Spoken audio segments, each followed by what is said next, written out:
everyone, welcome back to Salt and Burn This. My name is Sammy, I'm Valerie. and this is our Supernatural Rewatch podcast. Uh, I just want to say this is the first episode we've recorded since we've launched, because we had a backlog of things. I think we're just about to release number 5 this coming week. Mm-hmm. Yep. And I just want to say thank you so much to everyone who's given us comments or has downloaded an episode or two or all of them, or has reached out to me or Valerie personally and just said, "Hey, this is awesome. Good job. We love this idea." It it Yeah. Thank f- thank you so much. yeah, it The fed the energy boost has been amazing. totally. Yeah, it like, fed my soul cuz I was not expecting honestly much of a response. Well, cuz I didn't know how many of my friends or family actually watched the show Supernatural and would Right. really like understand what was going on. Right. I've Um, had friends who actually started watching the show in preparation to listen to us. yeah, So they didn't watch it before. They started watching it knowing that we were going to do this podcast. And so thank you to those people who went out of their comfort zone to start a new venture with us, for us. yeah, yeah. And in our first, not even a week, we've had almost 100 downloads, which may not seem like a big deal, but it is to us. I'll take it. I love Yeah, it. yeah. I'm So, excited.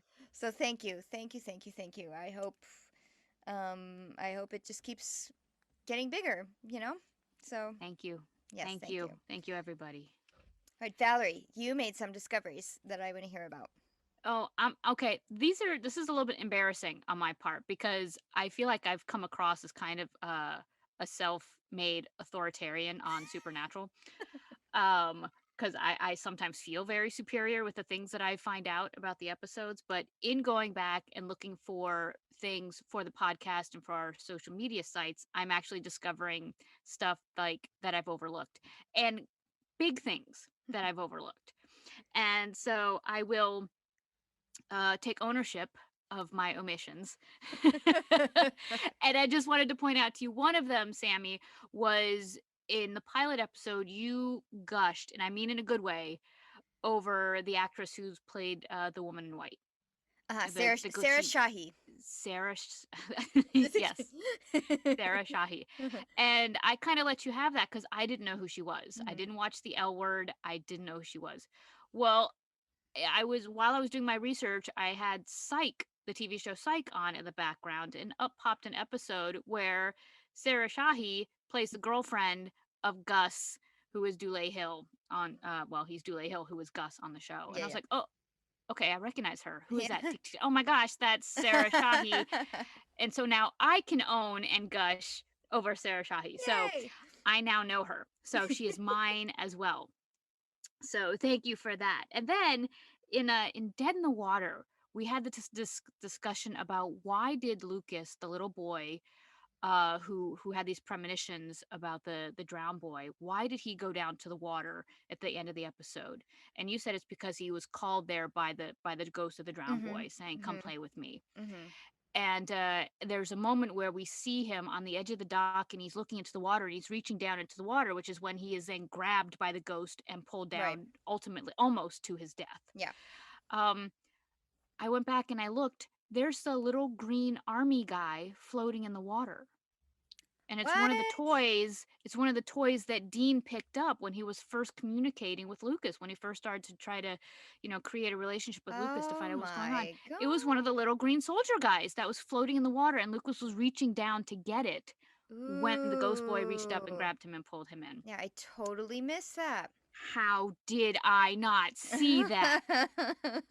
So, and then on a lighter note, when we were talking about Wendigo, I kind of offhandedly said the character of the brother, Ben, was kind of creepy. I mean, not Mhm. creepy, but just awkward. Like Yeah, yeah. I always thought that he was going to be like part of a plot point, like Uh-huh. something evil, and it just turns out he was just kind of an awkward character. Well, this actor Alden Ehrenreich, Ehrenreich, sorry, um, went on to play Han Solo in the Han Solo movie.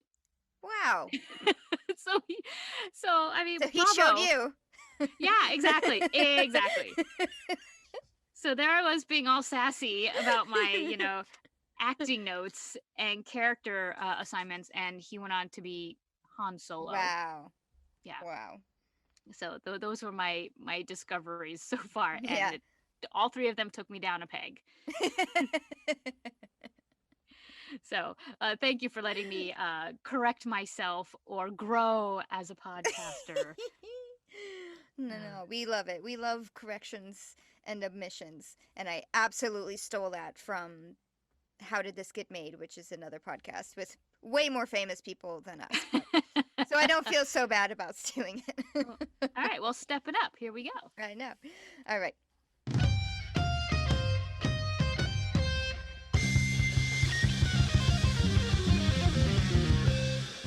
Okay, so today we're going to be doing episode 7 of season 1, Hookman. In a quiet Iowa college town, a minister prays to protect his parishioners' children, but another minister, a 2 centuries old madman with a hook for a hand, wants them terrified, slashed, and dead. This was directed by David Jackson and written by John Shaban, who wrote the last one as well. Nice. I have to say, Hookman, when I first saw that the title of the show was Hookman, I totally flashed back to my childhood, uh, slumber parties, campfires, and this story of the Hookman uh, is prominent in my head. This was a scary story, and it was one that got better each time it was told. There was no, it wasn't like Bloody Mary where there was participation involved. You just got to sit and listen to this horrible, scary tale. Mm-hmm. And I remember two different stories, and luckily Supernatural kind of takes both of them and Mm-hmm. wishes them into one story. The first story that I remember is there's a young couple, boyfriend girlfriend, parked out at Lovers Lane, and they as they're getting kind of steamy, the girl kind of puts the brakes on a little bit and says, "Nah, let's cool it off." The guy goes in for another round, and she says, "No, seriously, just take me home." Mm-hmm. But before that happens, a radio broadcast comes on because they've got the radio on, and it's one of those like danger news alerts. Mm-hmm. There's an escaped killer on the loose. Oh, and by the way, he happens to have a hook for a hand. Mm-hmm. And so the couple in the car, the girl's like, "Hey, let's go." Not only do I want to, not continue, making out with you in the car, now we know there's a crazy hook man out there. Let's go. And the boyfriend's like, "No, what are you afraid of?" And she's like, "No, seriously, take me home now." So he's like, "Fine." And he guns it and he drives her home. When he goes to like let her out of the car when they get back to her house, he's like stopped and he's frozen, like, "Oh my gosh." And she's like, "Just let me out of the car, just open my car door, let me out."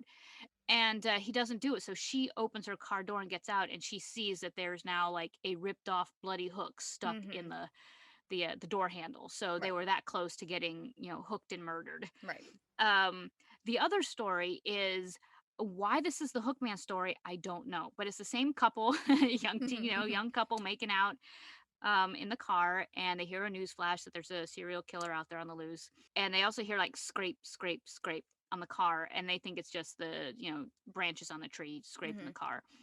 Scrape, scrape, scrape, and the girl starts to get a little bit nervous about this. So the guy gets out of the car to see if he can like move the branches off the car, but then he doesn't get back in the car.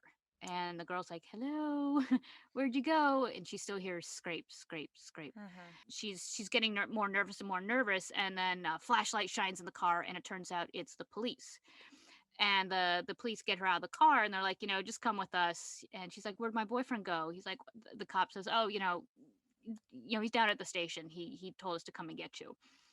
And as she's being walked to the police car, she turns around and she looks back at the car that she just got out of and sees her boyfriend strung up upside down and hanging from the trees, and his nails are scraping the hood of the car, scrape, scrape, or the roof of the car, Right. scrape, scrape, scrape. So what I remember from those two stories is the scrape, scrape, scrape, and then the ripped off hook caught in the car door. Right. So two very different stories, but they're still Mm-hmm. considered the Hookman stories. Yeah. And Supernatural did hit on both of those. So I was like, They "Yay!" did. They really. Now, I personally don't have much experience with the Hookman story. It was never told to me. I don't believe so in my slumber party Scrape, career, scrape, scrape. or anything like that. I've only ever been exposed to it in instances like this on TV, talking about an urban legend called the Hook Man and the hook being left on the door handle, etc., etc. So, but yes, it does seem like, and we'll get into this later, they put their own little twist on it, as they did with Bloody Mary, and I like that. I like that Yeah. they make it their own little thing. Yeah. Yeah. And these are all urban legends, so it's not like they're wrong. Exactly, yes. Yeah. You know, that's not how it really happened. You're right, right. Okay, opening shot is a sorority house in Eastern Iowa University from Doesn't exist. doesn't exist. The college, that university doesn't exist. But The Ankeny town. does, right? Yeah. Yes, the Okay. town does. Yeah. And I know I made the discovery of the music discrepancies, right, from the Netflix and the DVD version. Yeah. This first song is still this song on the DVD. Still this Oh. terrible, stupid punk rock song. I was so disappointed because after I watched the Netflix, I was like, oh, I can't wait to see what music changes are in the DVD, and this one was still the same. I have something to say about the music, but I'll wait until the end because Okay. it's a note for the drive away song. Oh, which is different, but we will get there too. Okay. I also want to give a shout out to the good old early 2000s fashion that is promptly displayed on these two girls. The short jean mini skirts and halter tops. Yes. Those were the days. I love that the opening scene has Lori, the main heroine of this story, is getting ready for a date, and she's wearing a skirt but a button down shirt, and she turns to her roommate for approval and is like, "What is it to Martha Stewart?" Yeah. Which I love because, yes, the look was Martha Stewart, and Martha Stewart is, Martha Stewart Living, the magazine. She's this DIY queen, cook, furniture maker, whatever. But Martha Stewart served prison time, she went to jail, she served time, she got out, she remade her entire empire again, and is like best friends with Snoop Dogg. I know. So she's kind of a badass. She's one of the more interesting people out there. I just thought it was so funny that they kind of called her out as like a fuddy-duddy, like to Martha Stewart, Yeah. too tight lace. But I was like, actually, Martha went on to be kind of a badass. But right. They didn't know that at the time. Yeah. So, the roommate Taylor tries to sexy her up a little bit and says change out of the button up and put on a halter. So she's slightly uncomfortable, but she's a little bit more cute. Yeah, she does make the comment. She's like, this isn't really me. Yeah. Which, you have to respect that too. He's like, if you don't like, those kinds of clothes, then you shouldn't wear them. Right. So off she goes for her date with Rich. Mm-hmm. And then, obviously that's where the Hookman story picks up. Rich takes her out to a, lover's lane type of place, and they do the, flirty, why did you take me here? Where's the party? And, makeout session happens. And she, she's not fully comfortable with it. It's not an aggressive scene. It's just, making out in the car, and how far do you want to go with this makeout session? Right. And they're interrupted by the hook, by some entity, which is really kind of cool because you see this a street sign that says like 9 Mile Road, I think. Yeah. And you see a guy with a hook like scrape along the side of the sign, but then you see him disappear as he's doing it. So you're like, oh, this isn't a guy in the woods. This isn't like, this is something supernatural. And then, of course, the boyfriend, does get out to, inspect like what these sounds are. Meanwhile, Lori's like, no, stay in the car. Stay in the car. Let's go. And does the boy stay in the car? No, he's got to get out and investigate. Yes. And she turns away for a second because the back window explodes or something. Yeah, it shatters and a tire she turns around and looks back. Rich is gone. Yep. She's terrified as but she's smart enough to like turn the key. She rolls up the window, she locks the doors, and she's playing it safe. She's like locked in. But then she gets out of the car after she hears all this scrape. on the roof of the car. I saw her reaction was really kind of cute. She was like, "Okay, okay," trying to psych herself Psych up herself to up. leave the car. Right. She does. She does leave the car, which maybe she should have just taken the car and driven away. She was smart enough. I mean, the keys are in the car. Well, Although maybe it does that. have a flat tire. Oh, that's true. It does. Yeah, you're right. You're right.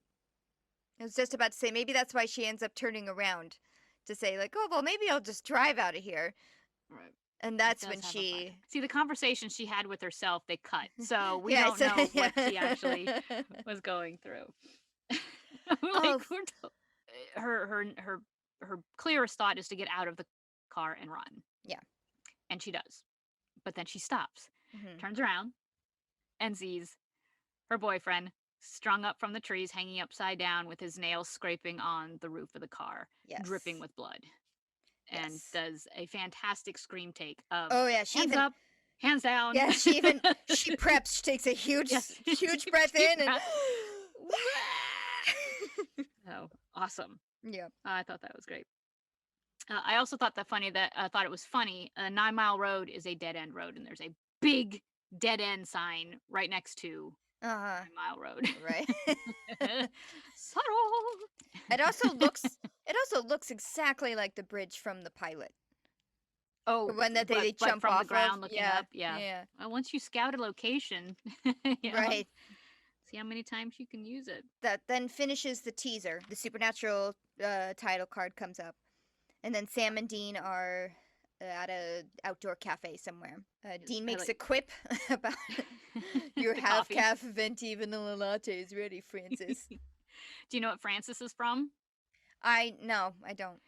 I'm assuming this is me being a grab here, grabbing that I think is from Stripes.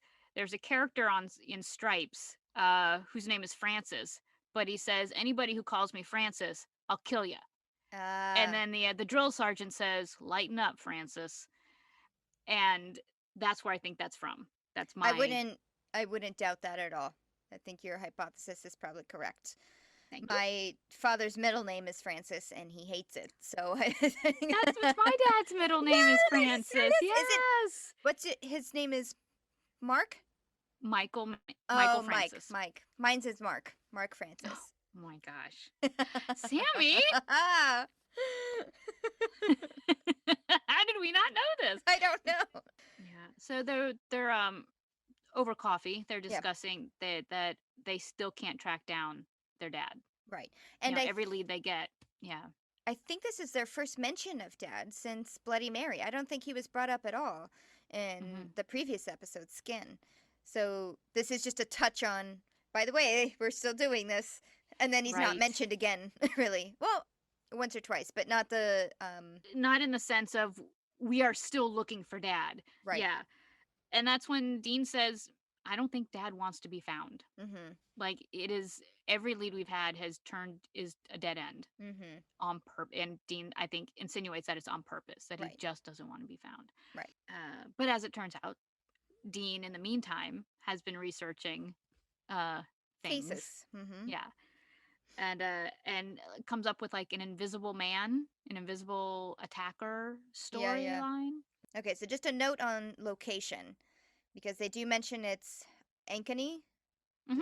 Did I say that right? Ankeny, Ohio, Iowa. And Uh-huh. then it's about 100 miles away from them. And I know we've been speculating maybe they're starting from Lawrence each time, and I don't believe they are because Lawrence is 241 miles away from this Yep. town in Iowa.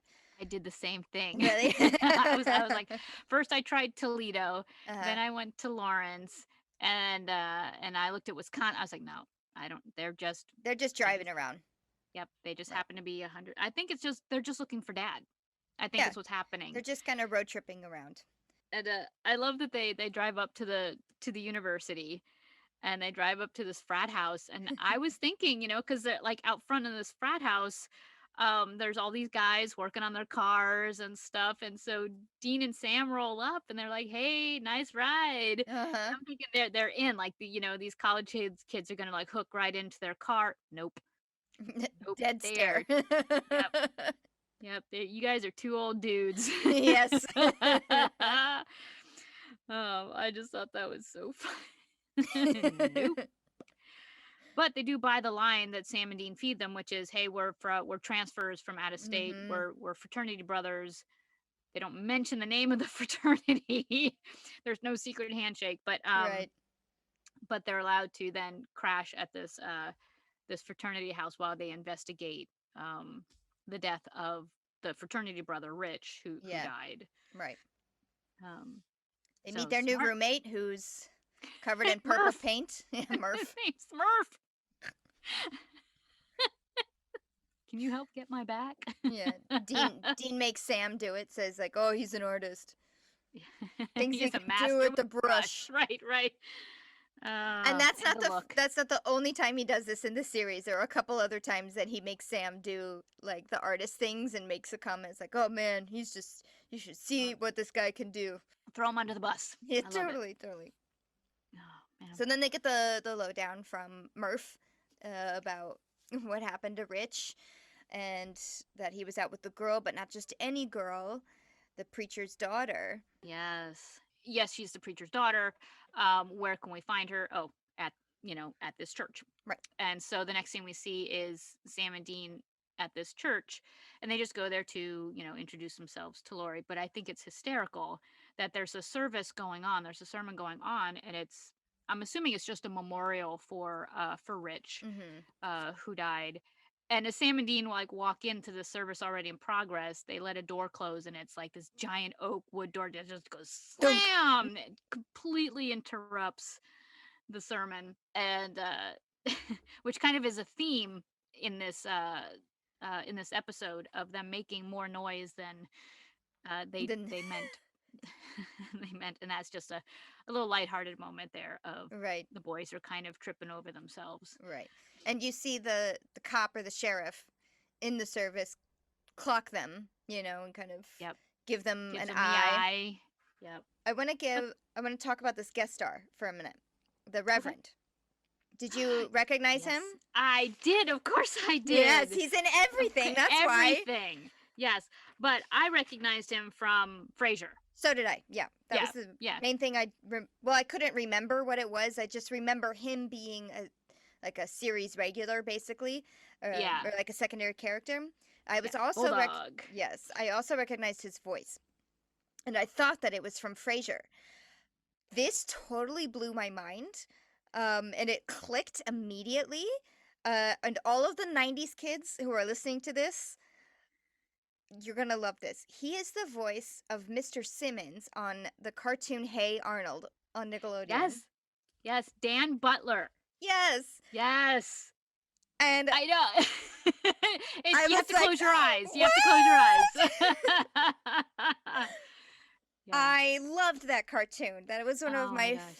favorites growing up, and this was a very, very pleasant surprise seeing him in this episode and playing a pretty nice sized guest star role. So. Yeah. Yeah. Absolutely. So after the service, Sam and Dean make a beeline for Lori to find out, any information like what did she What see? happened? Yeah, what Yeah. happened? What was her story? Dean walks off with the Reverend, saying he's looking for a Looking for church group. church group to give Sam some alone time with Lori. Although that is funny that it's Dean who's like puts his arm around the Yeah, future, like, we're new in town, you're right, right. looking It for was a it was church group. nice. He was like he noticed the connection between Sam and Lori and said, "Okay, Yeah. I'll back off."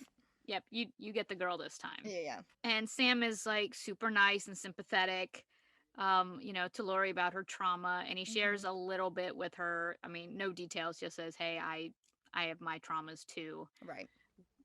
Which I don't think he had to do because I'm thinking Lori would have opened up to him anyway.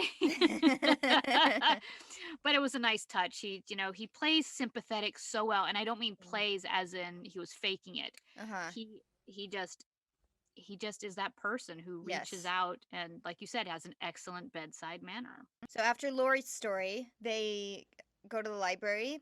They discuss it amongst themselves, and they pretty much immediately connect it with the Hook Man. Well, they researched the invisible killer aspect of it because she mentions that she didn't see anything. Like, I'm not much help. She says to Sam, I'm not that much help with the investigation because I told them it was an invisible man who did this. And Right. so they go to the library and research the Invisible Man, Invisible Killer Mm, is what they're no, researching. when they're in the library, they immediately say that's straight out of Hookman. Like, because she mentions the scrape, scrape, scrape on the top of the car. Like, Hmm. when she turns around and he's hung upside down. They had mentioned the Invisible Man at the beginning, like when they're at the cafe and they're Right. doing that. And Right, but don't then they find the stories of like the deranged preacher, right? who had a hook for a hand. Right. He killed 13 prostitutes, 13. Uh huh. Prostitutes because he was so enraged about the town having a red light district, and I guess Right. he just didn't like, so he killed 13 prostitutes. Just going to point out here that he could have killed the Johns, but no, let's kill the Mm. prostitutes. Mm-hmm. Anyway. And oh yes, he had a silver hook for a hand. Um, No, no. I'm positive that they connected it with Hookman before then. They were standing in okay. between the aisles of the books, and they're talking Hmm. about it. And Dean says that's straight out of the Hookman legend. We can't be dealing with the Hookman, are we? And Sam says something like, "Well, every urban legend has a source, Is so that when they let's." go and find Invisible Killer? Is that when That's they what go and that. look up? Okay. That's when they go look up the arrests. Like the librarian brings like 5 boxes of arrest records dating back Right. to 1851. Right.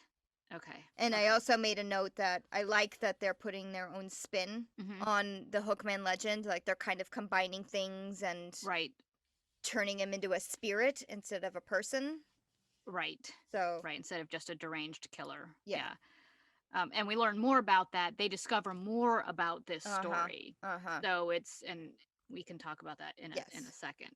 So Yes. it's I have to admit it's hard doing these podcasts because of what we know having watched the episode Yeah. and then talking about it in order. Like when did they know it and Yeah. when did we see it? Yeah. So I apologize that No, I no, get things no. out of It's order. okay. Well, hey, I'm going to give you a break because I know I'm going to receive some flack from this. Not only from you, maybe especially from you, but from a lot of people.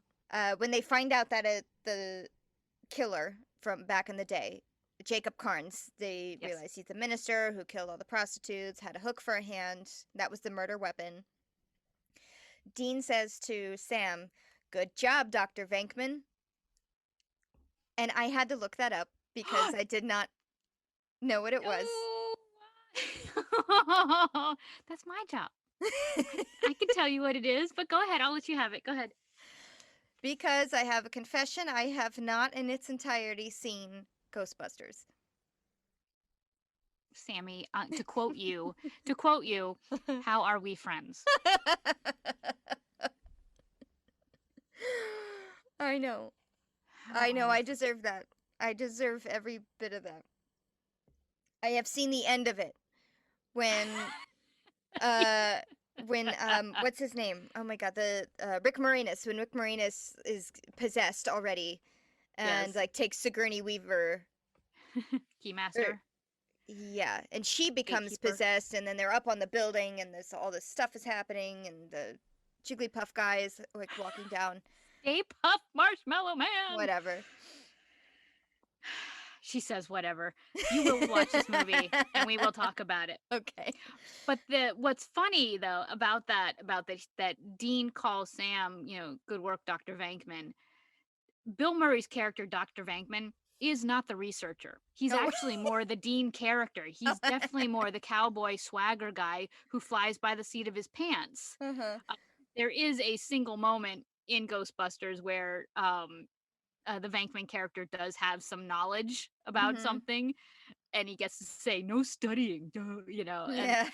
but so it's funny that Dean's character calls Sam Dr. Vankman when he would be Igor. He would be definitely. Right, right. But anyway, thank you for the shout out and shame on you. I know. In the meantime, Lori and her dad get in a fight. Mhm. It's not a real fight. They're just, I guess he's dropping her off at home. Not at home, but off back at the sorority house. Yeah. And he has misgivings about her living, the college life and being, alone with girls who party and things like Mhm. that. Mhm. And she's like, whatever, dad. She at first tries to be sympathetic to him because, mentions that, their mom died and it's this has him living by himself was all new to Mhm. him, Mhm. but he in turn turns it back on her, like, I don't trust you by yourself Yeah. with college kids. Yeah. So she in a huff, you know, like, bye dad, and goes back into the sorority house. And while she's heading back to her room, um, she passes by this girl's bedroom, and I love it. She's got a giant Avril Lavigne poster. Oh, Yes. No, I have something to say about this poster because before in the beginning, I didn't want to like take up time talking about it, but since you brought it up, the Avril Lavigne poster, yes. And then in Taylor and Lori's room, there is a poster with a band named Gob. Gob. Yep. And I didn't, it was like, is this a fake band? I looked them up. No, they're a Canadian punk rock band. Get out. I looked it up and all I came up with was like phlegm. I was like, okay, so it's made up. It actually, oh my gosh. No, they're a real That's band. And I think they've had songs featured in a lot of those like American Pie. I think they had a song in that. Avril Lavigne is a real Canadian Canadian. punk pop star, whatever you want to call her, but you know, Yes. kind of in the same vein. So Okay. this sorority loves Loves, Canadian pop stars. I love that. No, I totally love, I was like, cause God, I mean, they feature it. Yes. So Lori makes it back to her bedroom, and she asks her roommate's already in bed. Taylor's already in bed. She's like, "Hey, are you awake?" And no response. So instead of turning on the light and waking up her roommate, Lori goes into the bathroom or closet, or it's the bathroom, Hmm. to get ready for bed, and then takes one more look at before she gets into bed, takes one more look at Taylor. All right, we're not going to be chatting tonight, so she Yeah. goes and gets into bed. And as she's getting ready for bed, I just want to say, like, as soon as she walks into the bathroom, like, the music changed. Yeah. Yeah, and it was like, dun, dun, like, Mm-hmm. super, creepy music starts, very ominous. And I was just thinking to myself, well, maybe not turn on the ominous music before you go to bed. I know she didn't turn it on, but And then as she crawls into bed, you see this was very creepy and effective. The way the shadow just kind of lightens up, and then you see the figure of the shadow of Hookman standing like there behind her door. behind the door. Yeah. I was like, ooh, Yeah, because you don't see it at first. It's no. just all of a sudden, it's like your eyes are able to focus on it. Yeah, and Yeah, you're like, yeah. he's in the room with her. Uh-huh. In the meantime, the boys are at the crime scene, or that 9 Mile Road. Yeah, Uh, yeah, where the rich got killed. Yeah. yes. Attempting to hunt down a spirit. Dean is loading up a gun, and Sam makes a smart-ass remark of, like, bullets are gonna do anything. And Dean says, Yep, rock salt. Yes, won't kill them, but it'll definitely slow them down. I wanted to point out when they first pull up and they pull up in their car to this location, they've got like a spotlight, a hunter's spotlight yeah! on the car. And I saw them in the first episode. I was like, I don't remember those spotlights being on the car. Um, this is the first time they use the spotlights on the car. It's also the last time they use the spotlights on the car. And I think they took them off, maybe not in this season, but they got taken off of the Yeah. Impala.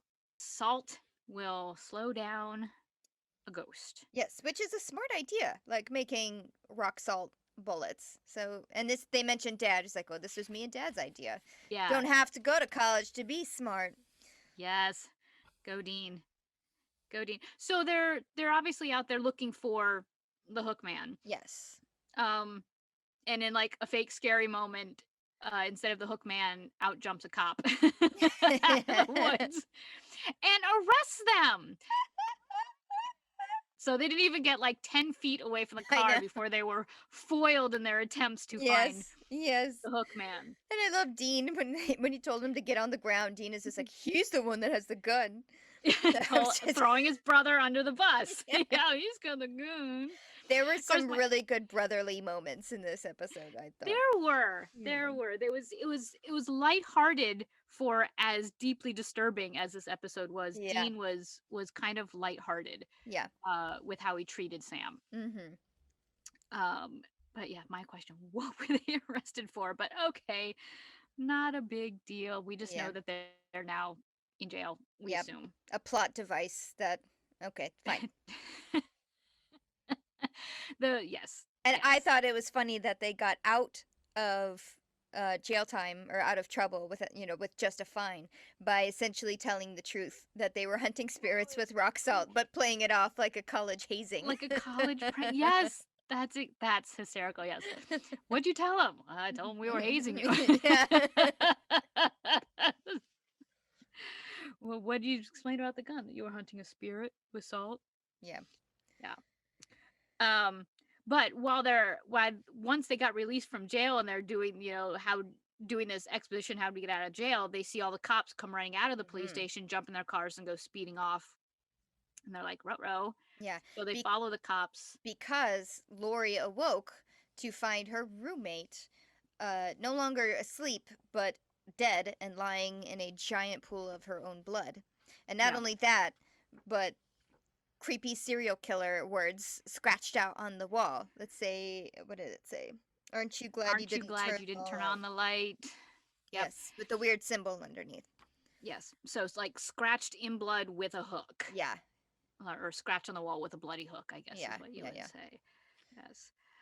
With that cross. And it took me a while. I was squinting at the cross because I was like, is that I couldn't tell that it was actually a cross because of all the blood drips and Right. stuff and all the Yeah. little mini crosses around it. Mhm. Mhm. But a part of me was like, that's not part of the Hookman legend. But this is supernatural. So Yes. they kind of, morphed it together, which is fine.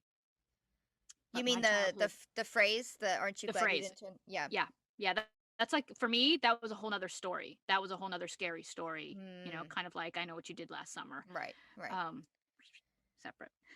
I did have a question. Yeah. Uh, with Dean, he's for me when like at the police station and stuff, we don't see him interacting with the police at all. It's just something that happened. But Mhm. don't you think he would have been a little bit more concerned about being arrested or like someone look into his background because he just came off of an episode where he was A uh, serial he was a a murderer. murderer. Yeah. Yeah. Yeah, who, I mean, he's dead now. I mean, the police think he's That's a dead, good at least in point. that town. Right. But there's his face was on the news, and he was. I mean, so that was like part of me was like, "Ugh, should he be so?" Um, Cavalier about this whole yes, thing. thank you. Mhm. I keep saying laissez-faire, and that's not it. It's cavalier. About it was just something that kind of popped out in my Yeah. head. I was like, yeah, I think he would have been a little bit more cautious. A little Yeah, that's a less. good point. I didn't think of that, but I did have the same idea, thinking, wouldn't they be searching the car? Maybe, like if they had a gun, wouldn't that give them enough probable cause to look at their car and Right. then find their arsenal in the trunk? Right. And that goes for just about every other time that they've been caught and the car Right. was in a, In you police know, custody yeah, or in view of people who are committing a crime. Yeah. right. And I just let it go. I said, well, that would make this episode really long and Yeah. complicated, I'm sure. There's there's a number of times where I have to say to myself, Valerie, let it go, Yeah. because it's a TV show. Yeah. There's theatrical lighting, things are done to set a mood. It's not based in everyday reality. Yes. But Yes. it's so easy when we're dissecting a show to look at things like that, Uh-huh. like, and try to insert our own reality. I I agree. reject your reality and insert my Yeah. own. So they follow the cops. They pass by Lori looking extra traumatized in the back of an ambulance. Yeah. Poor girl. And they make their way to the sorority house to sneak in and look at the crime scene. So, did you notice though when they parked around back? Did you notice where Dean parked? Was it by a fire hydrant? It was absolutely by Okay. a fire I hydrant. noticed him grabbing the parking ticket after they're After, done. yep, Um, yep. Both sides of the street are completely empty. No cars taking up any spots, and he chooses to park in front of a fire hydrant. right. Well, he ignores the parking ticket anyway, so I mean, Yeah, it's probably just like, oh fuck it, I park where I want to. right. I just think it just shows again. I love Dean. I absolutely love Dean, but he's got this quality about him that Yeah. is, he's still gonna get a parking ticket. He's not a superhero. Right. He's still gonna get a ticket. Right. Right.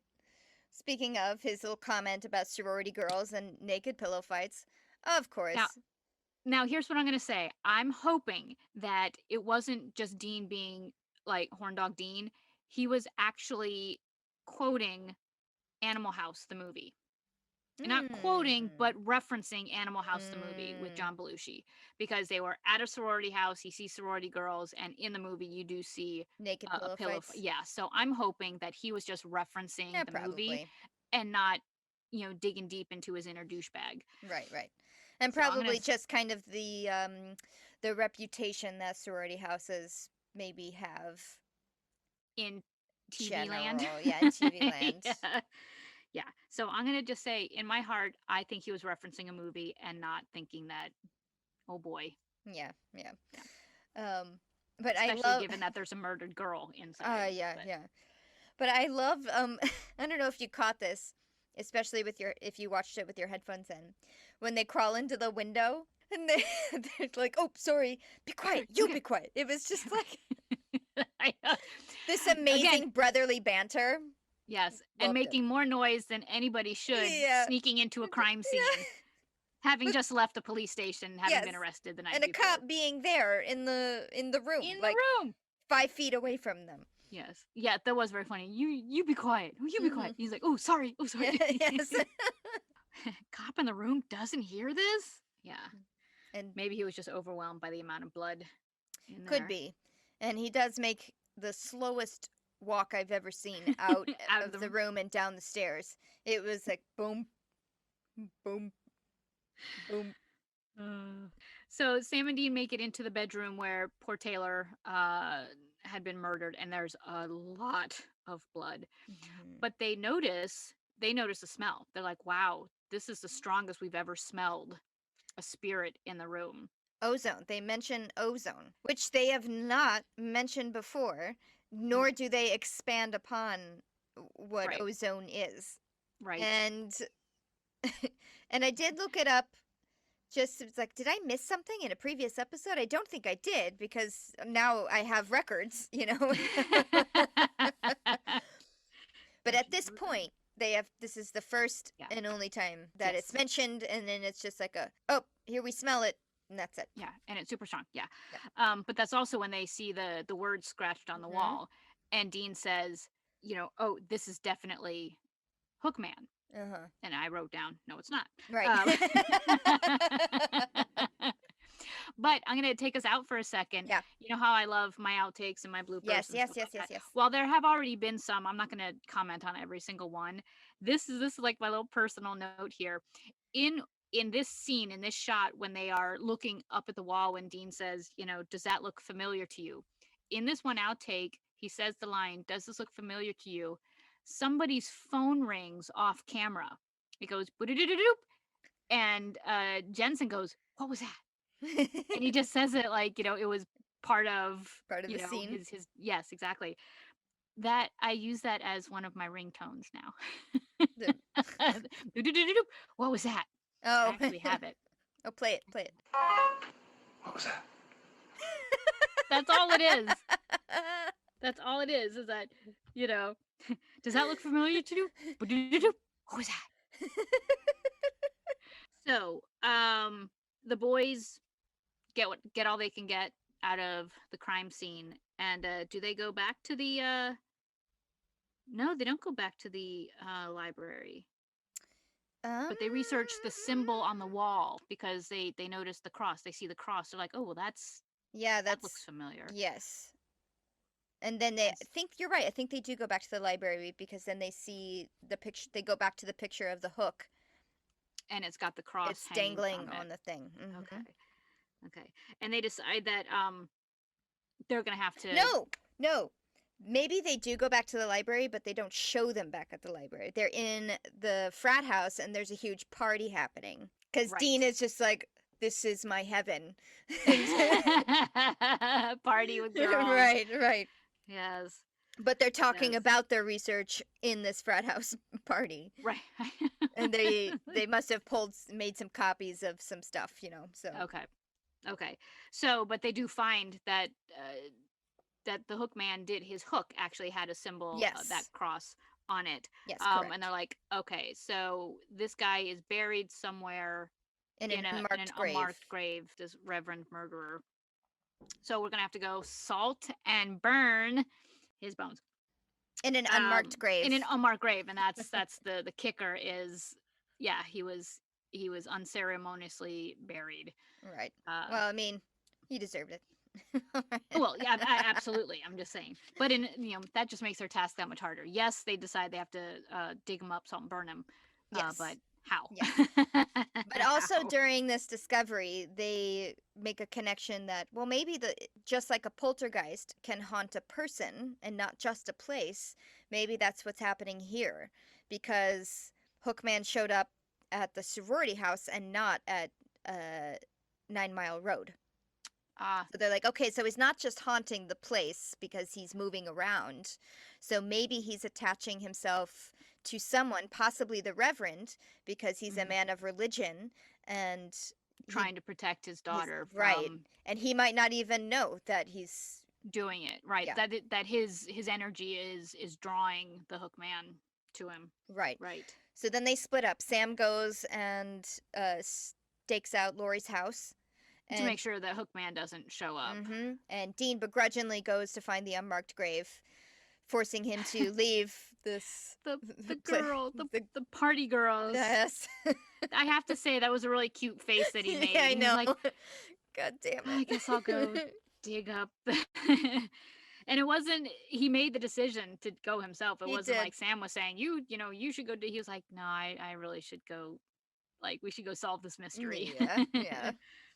Oh. So while Dean drives off to go find the grave, and Sam goes to the girl's house, goes to Lori's house, and he's just sitting outside her window, which is Mhm. creepy. But Yes, I um, thought so too. she, he sees Lori and her dad fighting. We can't quite hear what they're saying, but they're clearly having a father-daughter Mhm. argument. Well, I watched when Um, I was on Netflix. mhm. I usually watch it with subtitles. Oh, okay. But you can see them arguing. He's saying something like she's getting a divorce. It's no problem. So you can kind of see that she's fighting about Oh, this. okay. Yeah, because listening to it, Yeah, it's just like I didn't. it's like Charlie Yeah. Brown teachers. Wah, wah, wah, wah, wah, Yep, wah, yep. wah. Yeah. So she and her dad finish their argument, and she comes outside, clearly having seen Dean. I mean Sam, Yeah. sitting outside their window. While she thinks it's cute and endearing that there's a guy sitting outside her That window, she she's also, that she's spoken to once, I believe, as far as we know. yeah, yeah, outside the church. Mhm. Yep. But she has seen him. But yeah, she says, "Well, don't worry, I have called the police." Yeah, a little sass. But and she admits to Sam that she's upset because her dad is having an affair with a married woman, Mhm. and she always was brought up to believe that if you did something wrong, you Mhm. got punished for it, and Mhm. she's upset that he's still doing it. Yeah. He knows he's doing something wrong by having this affair, Yeah.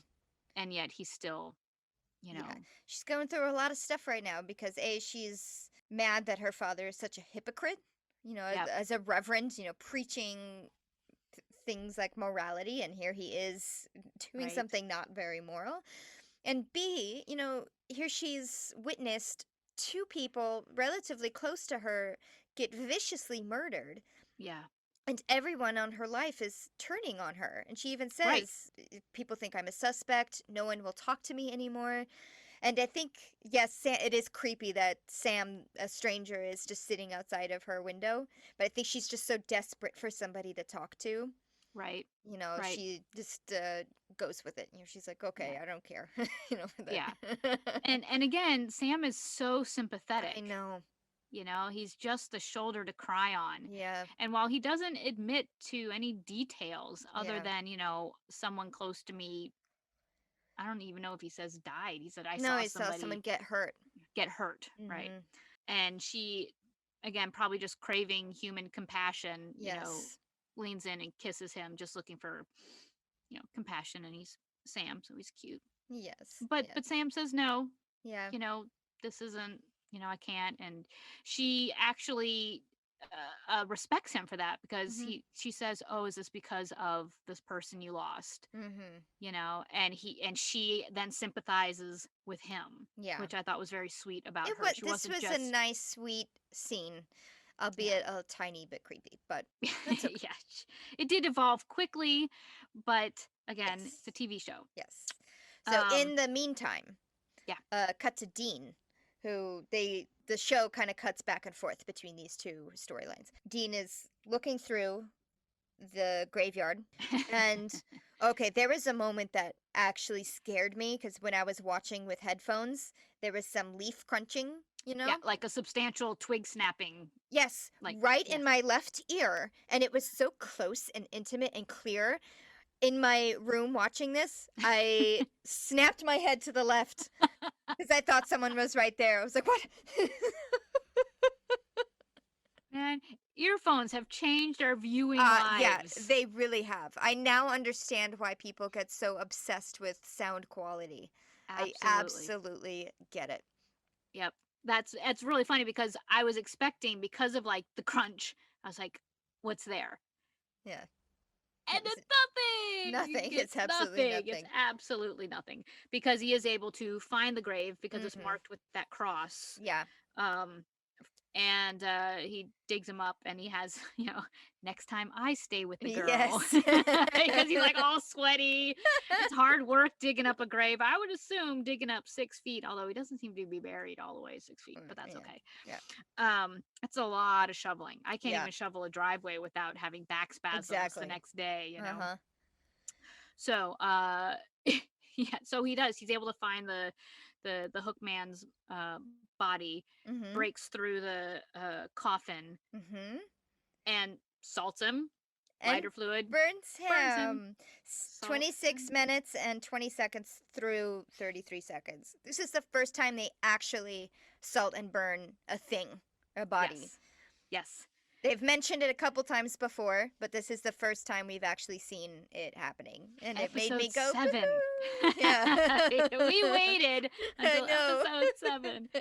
And I'm sure it's very creepy if anyone saw us. I'm sure each of us, when that happened, we're like, yeah. Yeah. Yes. Why are they applauding the salting and burning of someone's bones? Of a corpse. So back to Lori and Sam. Lori's dad, opens the front door and is like, Lori, come inside. We have to finish our discussion, and plus you're out here with a boy. Yes.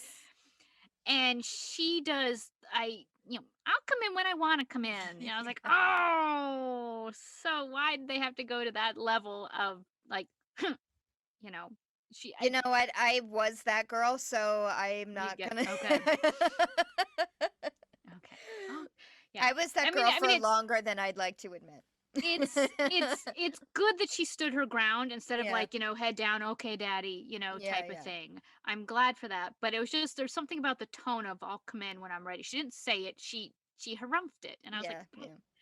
But I get it. And I can totally see that about you, Sammy. So as she's, her anger is up, and you see this change in her demeanor from, her sympathy for Sam, to now her anger at her father. And suddenly the hookman appears and like gaffs her dad from behind and like yanks him back into the house. And then Sam like pops up immediately and comes to the rock salt rescue. Like storms to the house and shoots Hookman. Yep. He was waiting for it. Yeah. That's why he was there, really. Yeah. So grabs the shotgun with the rock salt and, goes running into the house looking for the dad, who's been dragged upstairs and down a long hallway and through a closed door, which I love that type of cinematography of like cameras following people, up the stairs, down the hallway. He kicks open the door. And just before the hookman is able to kill the dad, he shoots the specter with the rock salt. Yeah. And it kind of disappears. He does go away. It wasn't the explosion that we've come to know on Supernatural. Yeah. It still happened. He still disappeared. It was just a little anticlimactic use of the rock salt. Yeah. And he did a lot more damage to the house than they normally do. There's a lot. Blew a hole in the wall and then blew a hole in the window. Right. Yeah. Crazy. Crazy. But he did, the Hookman did disappear and leave the father alone. Right. So saved the day. So they're at the hospital. Well, Sam and Lori and her dad are at the hospital because he's in bed. Cop is asking Sam questions, telling him, I saw this guy with a hook for a hand there. I don't know what to tell you. Yeah. I find it interesting that Sam kept saying, "Yes, sir. Uh-huh. Yes, sir." He was He was very being polite. very polite, and he was, I mean, he was clearly playing a role so that he could continue his investigation, whereas like later in life, they don't play games. Yeah. They don't play those. They don't become personas. They're just like, yeah, yeah. Yeah, Yeah. we know. Yeah, we know. Yeah. We have a job to do. Yeah. But he was clearly not being Sam. He was playing a role there. Yeah. Yes, Yeah. sir. Yes, sir. Well, I not to also mention love he was in trouble before. Remember? right for having a gun, and This is now what, the second or third encounter that this cop. it's the third because the church was the first one where they Yes. slammed the door. Dean shows up to the hospital and is like, "Hey, brother, brother." That's why I'm with the brother. Hey, brother. So then they discuss, Sam is like, "Why didn't you burn the body?" Dean's like, "I did. I got Why everything." didn't it work? Right. And then Sam makes the connection, well, what about the hook? And I think this is maybe the first time in their hunting career, which seems unlikely, but for the sake of the show, okay, that it's not just DNA or bodies that can harvest a spirit or a ghost. It's also inanimate objects. Because Sam's like, well, what about the hook? It was connected with him. It was the murder weapon. It's kind of a part of him in some way. Right. And Dean gets this look like, oh, yeah, maybe you're right, because it's like a source of his power, just like the body was. And this becomes huge in Supernatural. Yes. This is a huge playing point. Yeah, because in the, not the past episode, I think it was Bloody Mary, they say specifically it's DNA or like body, it could be blood, it could be hair, Yep. skin cells somewhere around. Anything that has DNA can be salted and burned and make the spirit disappear. But Right. here they say, well, maybe it's the something hook. else. Yeah. And so, but there was no hook. Yeah. Dean's like, there was no hook Yeah. to be burned. Yeah. So what happened to the hook? Right. And so now they go back to the library. now they go back to the library. Okay, I'm not crazy. I just have things out of order. So they go back to the library and they're trying to figure out the history of the hook and what happened to it after what's his butt got buried. Yeah. Jacob. Jacob Carnes. Yes. And it was donated to the church? Yeah, I guess they took all of his personal effects, like when they were getting ready to bury him, probably his money or anything like that. And just donated it. Yeah, said, here you go. This might be something valuable. Take it for what it's worth. And they, after more research, they find out, it was reforged into something else. Because I'm sure silver was a hot commodity in those days. Well, and plus, what church would want to have their hands on a old bloody, murder weapon? Yeah, yeah. Which, did you look at it? That was a fierce blade. That wasn't just like Captain Hook, our hook. This it was jagged, serrated on one side, and a knife blade on. Oh wow, it was dangerous. It was a sharps. It was a sharps. Just a background, that's what we in the performing arts world call sharp weapons or devices or props. Anything that's sharp, it's sharps. Sharps. Yeah, it's sharp. Or also needles in the medical world. But I just wanted to mention the props in the library scenes. I love that it was really old school handwritten records. And it was supposed to be because it was from the 1800s, but still, I loved seeing it. Shout out to the props department. Yeah. Okay. We were talking about the hook being made in reforged. So they're looking for something silver. Correct.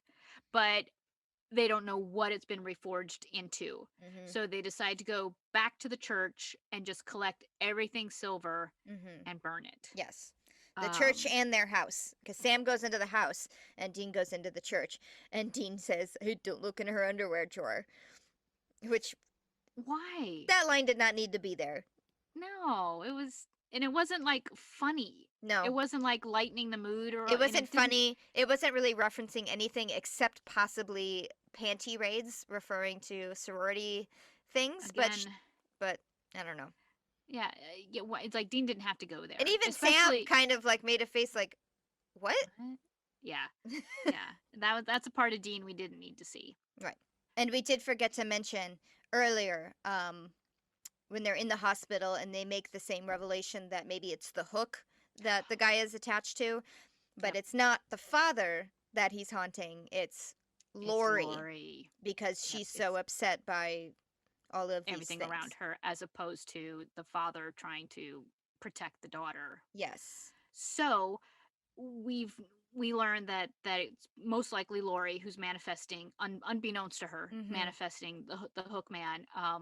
But it's attached to he's still attached to something silver. We just don't know what. Yes. So So Dean and Sam search the church and the house for everything silver. Dean starts a fire in the basement of the church and starts throwing all the silver stuff in there. They hear a creak of footsteps and, dust falling down on their heads from someone upstairs.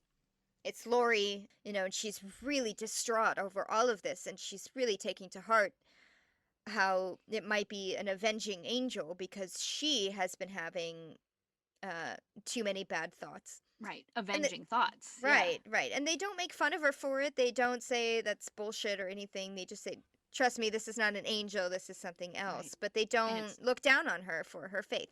And I liked that. Yeah, no, it was. I did too. I did too. There wasn't a whole lot of beating you over the head with things. Yeah. One way or the other. Exactly. Right. Yeah. I felt bad for her when she, feels like she turns it on herself and she Yeah. says, "I think it's all because of me." Yes. And she isn't playing the victim. She has found she isn't the victim. She's saying, I'm to blame. Yeah. That, Rich was pushing me to have sex. Taylor was pushing me to be, a party girl. And her dad was, being Having an affair. hypocritical. Yeah. And she said, it's my fault because I was the one who was angry at them for their faults. Right. And I felt bad for her. But of course, that's also when the script completely flips. Right. And she says, it's me. I deserve to be punished. Poof. Yes. Yeah. The music and the hook. Uh-huh. And now the hook man is going after Lori. And in going after her, he, Sam tries to protect her, come between her and the hook man, and he gets like hooked. I think he gets hooked in the arm. It's like his forearm area. Yeah. It's like right here because I remember them bandaging it up right here. And now like the chase is on. Like now they're running for their lives from the hook man. And Dean is frantically, melting things. And he thinks he's done. Dean thinks he's done melting everything, and he comes running upstairs. And lo and behold, there's still the hook man. Yeah. And he's able to shoot the hook man with the rock salt, right? And Hookman disappears for a few seconds, enough time for Sam and Dean are like, why isn't this working?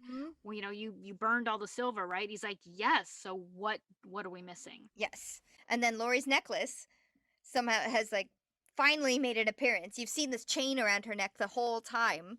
Because I did check to see. It's like, was she actually wearing it? And then, yeah, she was. The whole time you just see the chain, but the actual pendant or charm is like tucked in her shirt. But here, it's loosened. In the struggles. Yes. Because she's been thrown around. Right. They're not just running. She was grabbed by the hook man and tossed down a hallway. Yes. And Sam notices her necklace. He's like, where did you get that? My dad gave it to me. It's a church heirloom. Is it silver? Yes. Tears it off of her. And Sam and Dean make this nice little switcheroo catch. Yes. The gun. Take the gun. I'll take the necklace. Yes. Oh, but before that, the hook is like dragging along the wall, but invisible. Yeah, he's totally like hooking. He's scarring the wall. Yes. Like all he you did in the all you sorority see. house. Yes. All you see is just the wall being gouged. He is not there, and that was. I'm coming for you. It is. It's just like death is coming for you. You're gonna get this. Yeah. And so with Dean gone, now Sam is left to protect Lori again, and he's wounded. Yeah. And he's trying to like reload the shotgun with the salt. Yes, with one arm. With one arm. and he the Hookman appears, and Sam goes to shoot him, but Hookman knocks the gun out of his hand, and now they're really fighting for their lives. Yes. And in the meantime, Dean has thrown the charm into the fire, but it's like not melting. It's Yeah, just like, it's like take forever. but it finally does, and it's like just before the Hookman, goes to kill Sam and Lori, he doesn't like burst into flames. He Yeah. just suddenly, it's kind of like he's embers. Yes. It's just I like, loved this shot so much. I mean, the special effects, maybe it was because I'm watching on a better TV than they intended it to be on, because these TVs didn't exist in 2005. But no, I loved the way he was standing, like his stance, his posture with the hook up. poised. Yeah. His costume is really cool with the hat and just slowly burning from like all the edges inward, like from the Yeah. outside in. He's just It was like slowly burning into ashes and embers. yeah, it was exactly. kind of like a piece of paper Yeah. that burns from the outside. You just watch a piece of paper burn as it gets to the center, and it's just poof, and it's gone. Yeah, it was very cool. Yeah. It was very cool. And there was no like groaning and screaming and Yep, stuff like that. It was just like, this is it. He was quiet the entire time, I think. I think maybe a couple times there was some growling. Yeah, there little was bit. definitely some heavy breathing. Right. There's some stuff, but it was very subtle. Yeah. And then Dean comes running upstairs like, did we do it? Yep. Is this time, is he really gone? And it's like, yeah, okay, this time he's really gone. Yeah. Cut to next day or later that day. I don't know. Cop. The cop is talking to Dean, and he's telling him the same story. Like, yep, saw a man with a hook, and then he just disappeared. And this next moment was hysterical for me. The cop is starting to do the lecture, like, listen, I think maybe you and your brother, and he's about to, I'm sure, go into like a long lecture or diatribe or a veiled threat. Yes. And Dean is just like, don't worry, we're going out of town. We're leaving.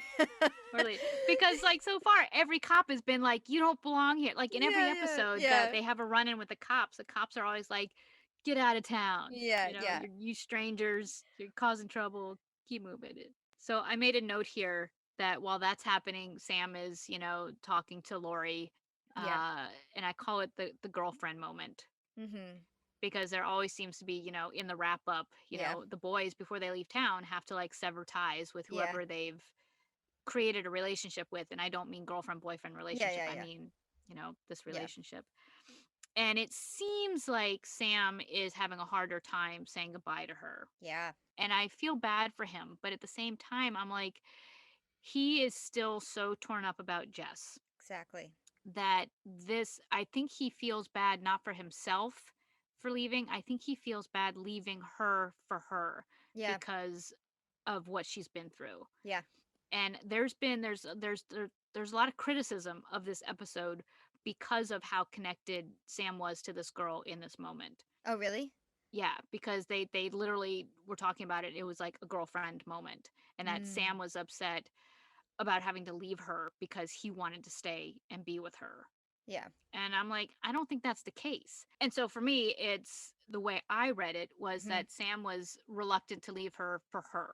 Yeah. Not because he had this connection to her he didn't have this emotional, feelings for her.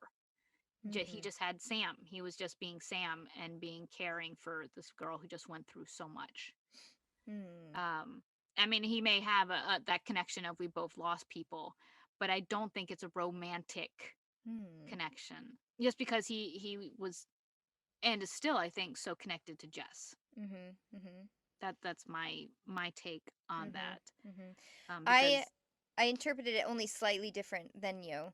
I do agree that he was very torn about Jess. I think that he's torn because I think he does want to stay with Lori for a little while. Maybe not as girlfriend, going as far as girlfriend, but maybe something more than just one night stand, that Dean would typically do. But I think, yes, his memory of Jess is too strong, and he is not ready to heal from that yet.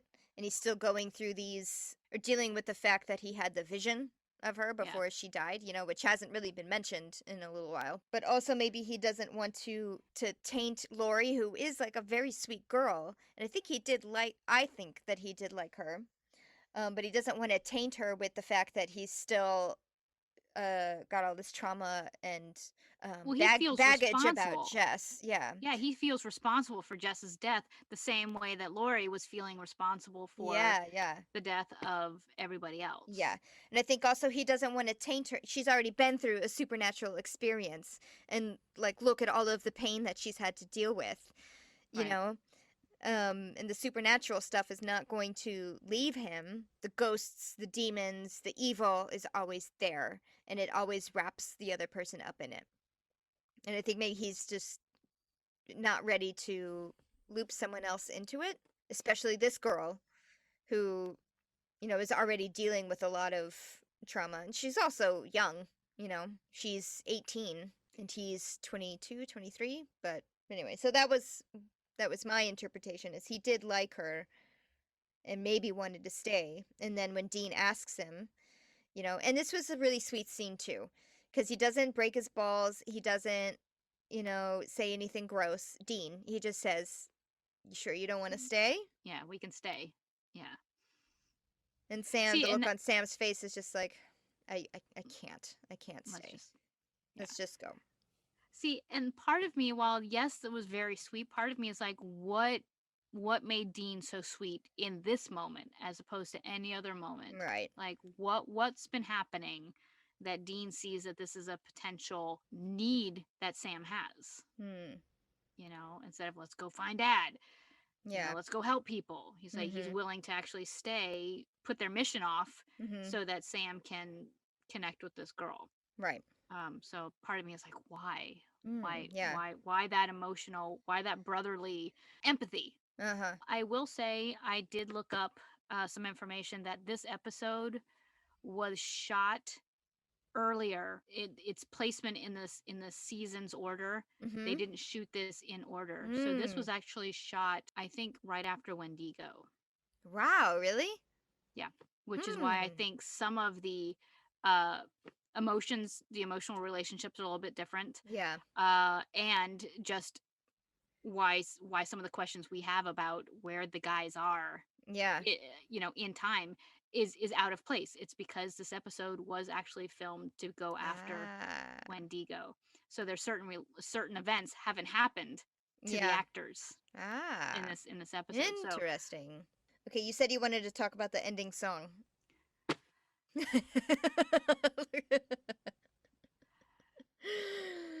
That is a good look face on your face. It had no oomph. It was just this pop. It was very Reality Bites pop music. It just wasn't a hard rock, driving off song that it could have been. Right. It could have been this really meaty music that somber and dark, but it wasn't. It was kind of like up and poppy, and I was like, what is this? Yeah, they did not do a good job with the replacement music. But I guess you get what you don't pay for, Right. I was just really disappointed that it could have been a little bit more somber, a little bit more meaningful, and instead it was just this, again, unknown pop type song. But that's on the Netflix version. On Correct. The DVD, they played Boston's Peace of Mind. Absolutely. It was a wonderful song choice. I wanted to throw something at the TV. I was so mad. I was like, please. Okay, well, I'm glad. Yeah. I'm glad that the original version had actual cool music. Yeah. But don't worry, Valerie. You're only going to have to deal with this through season 1. Because in season 2 on Netflix, that's when they use the real music. It's just good. Yeah, it's just season 1 that they didn't pay for I don't know what reasons. It was just season 1, but okay, phew. Yeah. Phew. Cuz it's like there's a reason that designers, make the decisions they make. Yeah. And that just it ruined the end of that episode for me. Yeah, there was another song, let me see. I know I might be being oversensitive to these things, but it's like I absolutely agree. Invested in this production as a whole that I want it to be good. It's like, why get to the very end and then blow what was actually a really good episode Uh-huh. with a pop song that Right. doesn't apply to the boys at all, Right. to the brothers at all. Yeah. Yeah. The replacement sound design absolutely blows. And even like earlier in the episode when they are driving to the frat house Hmm. and it's a nice like road trip scene, you know, there's an overhead shot of the car driving through, you know, country roads or whatever. Some shitty song that was on Netflix. And the real version is Bang Your Head by Quiet Riot. Bang Bang your your head. Yes. head. Yeah, mood. It's all about mood. Mhm. I mean, in theater, you know, you walk into a play and they usually have what they call pre-show music playing. Yeah. It's not just music. It's picked to draw an emotion to get you ready for what the show is going to be. Mhm. Whether it's sound effects, whether it's birds chirping, or if it's actual music playing, it Mhm. means something. Yeah. It's not just filler. Right.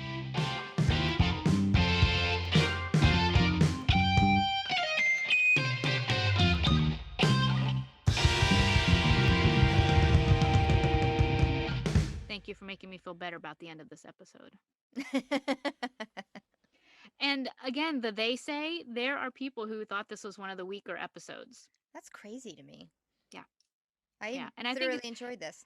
it's because they focused in on like the panty drawer moments or Mm. the pillow fight moments. Mhm. And Mhm. again, if this was only the third episode they filmed, this is the writers still getting their feet under them. Yeah. This is testing out you know, senses of humor of the characters and what works and what doesn't work. So That's what I surprises me that this was filmed so early because it felt like to me the boys were loosening up, like yeah, even more so from the previous one, from yep, episode 6 or 5 or what have you. So many more moments of humor and lightheartedness and jabbing and like I said, yeah, brotherly banter. yeah. That's kind of cool that they felt that already by the time they filmed what would be the third episode. Right? Yeah, absolutely. Sam, I just want to take a minute. I realize it's March, and March Mm-hmm. is a colon cancer awareness month. Mm-hmm. Uh, the reason it's in my mind is I do have someone close to me who was diagnosed at a very young age with Mm-hmm. colon cancer. So I just want to put it out there. Be aware, colon cancer is more prevalent than you think. Give a hoot, check your patoot, Mm-hmm. have a colonoscopy. If you're in your 40s, now's the time to do it. Right. Don't wait till your 50s. It it's a surprise. Yeah. It's It's taking the doctors third by leading surprise. cause of cancer in the United States. Yep. It's a It big deal, and it's one of the sneakier ones that can just catch you off guard yeah. by surprise. Don't be Um, timid by the name colorectal cancer. It's right. colon cancer. You need to get a colonoscopy to scan for it. It seems embarrassing. Just do it. Right. Just do it. It's not embarrassing. They're doctors. Yeah. And Yep. give a hoot. Check your patoot and tell your family and your loved ones to do the same. Yes. So just remember you can find us on all social media channels. Our Instagram and Facebook is Salt and Burn This Pod. Our Twitter is Salt and Burn This. You can also message us through any of those platforms and we'll get your messages. So yeah, make sure to follow us, like us, um, subscribe to the podcast and wherever you listen to your podcasts and give a rating if you can. I know not all of them offer a rating option. I know Apple does, Podcast Addict does, I believe, as well. So if there is a rating option, please, please, please consider giving us one because it really helps us out. So thank you for listening to this episode of Salt and Burn This, and we will see you next week for bugs. Ooh, if it's anything like arachnophobia, I'm not gonna like this episode. Right, or the one with the apartment and the cockroaches. Isn't it called The Apartment? Oh, yes. Oh, okay. Yeah, let's. Oh, great. I can't wait. Yeah. I can't wait. Okay, thank Hey, you, everyone. We'll see you next week. thanks. Bye. Bye.